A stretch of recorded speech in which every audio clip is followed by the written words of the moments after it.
Teacher,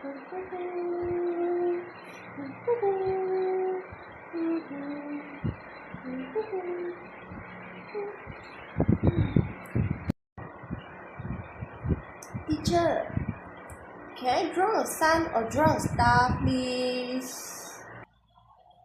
No, of course. Now it's mathematics time. It's not your drawing time. You cannot draw anything. Do your mathematics work. Okay, teacher. Sorry, teacher. Does the short drama just now look familiar to you? I believe your teacher also said the same things to you in your childhood, right? Actually, every child develops differently. So, how can we teach them to truly help them to grow? And this is what today we're going to discuss. DAP, Developmentally Appropriate Practice. So now, before I introduce what is DAP, I'm going to introduce myself. Hello everyone, my name is Lai Jingyi and I'm 20 years old. And my course is Diploma in Early Childhood Education. I heard that I'm going to talk about and discuss about what is DAP to every new teacher. So let's join and let's talk about what is DAP. Let's go.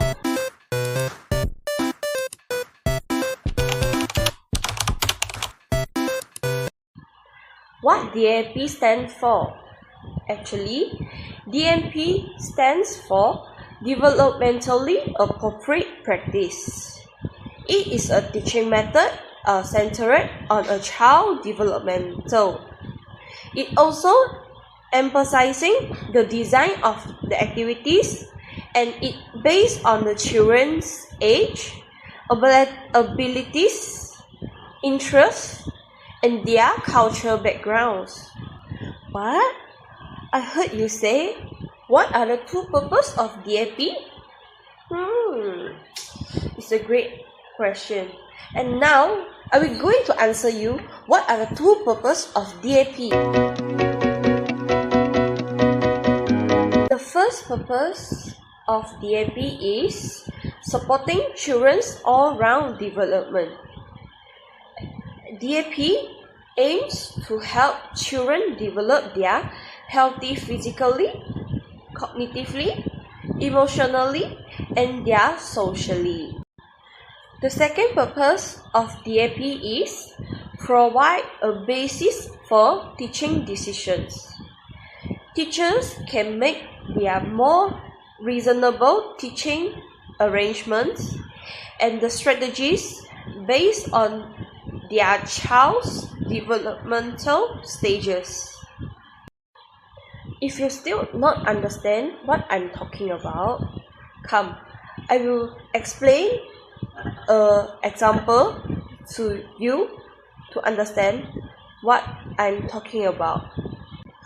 In a kindergarten class, a teacher found that a 3-year-old had a short attention span, usually only able to concentrate for 5 to 10 minutes. And based on the DAP principle, the teacher did not arrange a long explanations, but it instead designed a number of short, highly interactive activities such as puzzle, role-playing, or singing and dancing. And these activities not only fit their development stage, but also increase their interest and participation in learning. I heard some teachers ask the benefit of DAP for teacher. Okay, I'm going to answer this question. What are the benefits for DAP for the teachers? The first benefit of DAP for teachers is more easy to manage the classroom. After a teacher understanding a child's developmental stage, and teachers can design more appropriate activities and reduce unnecessary conflicts. For example, a teacher learned that the 4-year-old children like to explore and energetic, but they are still learning how to take turns and wait. So, this teacher designed a sensory exploration stations where the children in groups take turns to operate, and each group of the children has a clear task and a rotation time. Because of the activities are so interesting and the structures is clear, so the children is more likely to follow the rules, and the classroom order is naturally maintained and reducing the competitions. So the second benefit of DAP for teachers is improve teaching effectiveness and confidence. When the children are more engaged and happier in learning, the teacher also will feel that the teaching is valuable and more motivated. So for the classroom activities tips, the first one is create a choice corner. For example, I would set a different choices corners in the classroom.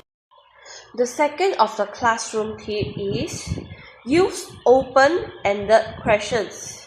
For example, I often use open-ended questions to encourage children to think. For example, why did you do this? Or maybe, what do you think will happen next? And this question can encourage them to express their idea and help me to understand what they are thinking for. For the DAP concept, it promotes a language developmental and their thinking ability. Now, for the outdoor activity tips, first is facilitate comparative play. For example, I will prepare a comparative game outdoors, such as a moving tires and building blocks walls, and encourage the children to complete them together. And during the process, and I or a teacher will observe how they communicate. If there are conflicts, and I will guide them to listen to each other's and negotiate in a timely manner. For a DAP concept, it can let children develop their social skills and learn their collaborations. For the second outdoor tips is observe and extend their learning. For example, when the children are exploring the soil, plants or insect, teachers don't jump in right way, but instinct observe first. And if they are interested in something, the teacher will provide a magnifying glass and picture cards or ask some questions to let them explore more deeply.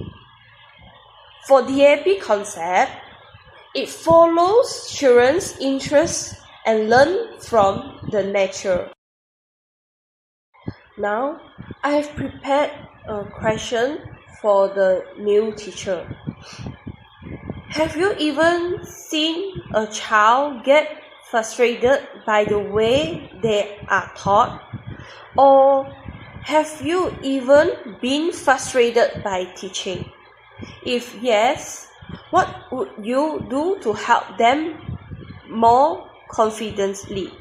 I have an advice to all the new teachers. Being a DAP-oriented teachers is not about being a perfect, but about being willing to continually observe children, listen to them, and respond them authentically. Because when you love them in a way that suits them, they also will respond you with the most sincere smiles. And this is what I want to say in the video. Thank you and bye.